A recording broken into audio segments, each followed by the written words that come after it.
Across the hills between Troezen and Athens, mothers frightened their children with a single warning: stay close, or the club bearer will find you. Merchants abandoned their caravans rather than travel his road. Periphetes, the club bearer, was said to be the son of Hephaestus, the god of fire and the forge. His strength was terrifying. Upon his shoulder rested an enormous bronze club, a weapon so heavy that an ordinary man could scarcely drag it across the ground. Yet Periphetes wielded it with a single hand. With one swing, he could shatter shields, crush bones, or split the trunk of an ancient oak. But it was not his strength that people feared most. It was his cruelty. He did not rob travelers. He hunted them. But fate was already bringing another traveler toward his valley, a 16-year-old youth, carrying the sword of Aegeus, walking alone. The road narrowed as it entered a rocky valley. Broken wagons lay abandoned beside the path. Scattered bones whitened beneath the afternoon sun. The silence became heavier. Then a deep voice echoed through the hills. So another fool has come. From behind a massive boulder stepped a man unlike any Theseus had ever seen. His beard hung on his chest. Resting upon one shoulder was a bronze club thicker than the trunk of an olive tree. The giant smiled. I was beginning to think the road had forgotten me. Theseus stood perfectly still. So you are Periphetes. The giant laughed. Then he charged. His footsteps thundered across the valley. The bronze club swept through the air with enough force to crush stone. Theseus leaped aside. The weapon struck the ground, sending dust and shattered rock flying in every direction. Again the giant attacked. Again, Theseus avoided the blow. He did not answer strength with strength. He answered it with patience. Each missed swing made Periphetes breathe harder. Each attack slowed him. His anger became heavier than his weapon. At last, the giant roared and lifted the club high above his head for one final strike. It was the opening Theseus had been waiting for. He rushed forward, driving his shoulder into the giant's waist. He forced Periphetes off balance and make him fall. The enormous bronze club slipped from his hands. For the first time in years, the club bearer stood unarmed. Periphetes reached desperately for his weapon, but another hand reached it first. Theseus grasped the bronze club. It was unbelievably heavy, heavy enough that most men could barely move it. Yet in his hands, it rose. Periphetes stared in disbelief. Fear replaced arrogance. He finally understood. The young traveler before him was no ordinary youth. Theseus swung the club. The weapon that had ended countless innocent lives ended the life of its master. The death of Periphetes spread across the countryside faster than Theseus himself. As the days passed, the landscape began to change. The rocky hills gave way to dense forests. Ancient pine trees stretched high into the sky. As the sun climbed higher, he came upon a small village. Theseus approached an old woman drawing water from a well. The old woman's hands trembled. "Leave while you still can. You should not remain here after nightfall." Theseus frowned. "Why?" The old woman's eyes drifted toward the dark forest. "Because Sinis hunts at dawn." Another villager stepped forward. "They call him the Pine Bender.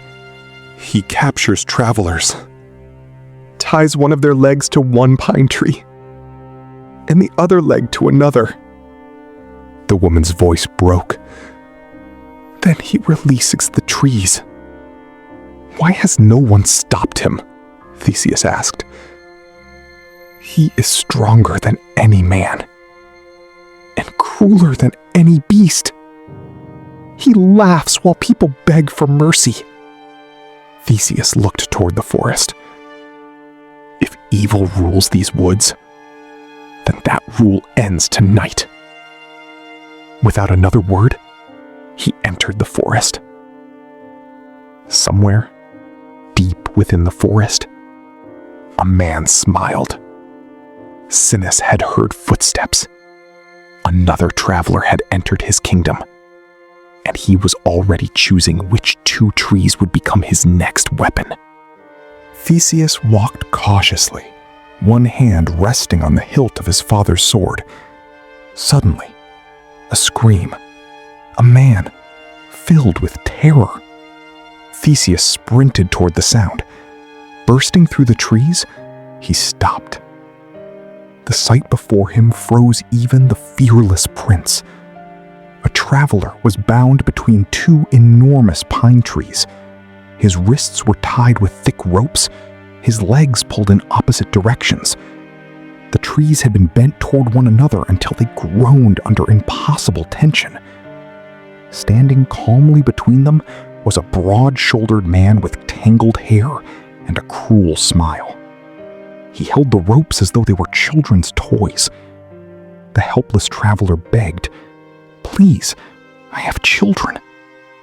The giant laughed. So did the last one. With a single motion, he cut the ropes. The pine trees snapped back toward the sky. A terrible scream echoed through the forest. Birds burst into the air. Then, silence. Theseus stepped forward. "You are Sinis." The man bowed theatrically. "Some call me the Pine Bender. You're young, strong. You'll make an entertaining victim." Sinis reached behind him and seized the trunk of a young pine. With terrifying strength, he bent it downward. The wood groaned under the strain. "Let us see whether heroes break as easily as merchants." Without another word, Theseus drew the sword of Aegeus. 2 men stood facing one another. Only one of them would leave the forest alive. He suddenly released the tree. It sprang upward with tremendous force. Theseus threw himself aside. The branches tore through the air where he had been standing only a moment before. Theseus was faster, but he quickly realized that speed alone would not defeat him. The giant swung again. He grabbed Theseus by the shoulder and threw him against the ground. The sword flew from Theseus' hand. For a moment, Sinis stood over him. "You see," he said, "strength is everything." Theseus had already found what he needed. The ropes, the bent pine, the weapon Sinis had used against countless helpless travelers. Theseus rose slowly. He grabbed Theseus again. This time, Theseus did not resist. He allowed himself to be dragged toward the pine. At the last moment, he twisted free. Theseus seized the rope. Theseus wrapped the rope around the giant's arms.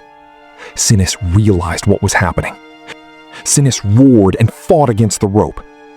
But the more he struggled, the more the tree bent. The same trap he had prepared for others had become his own prison. The giant begged. For the first time, fear appeared in his eyes. "Before you die, remember the countless people who had begged for mercy." Then, Theseus released the rope. The pine trees snapped violently back into place. The forest shook.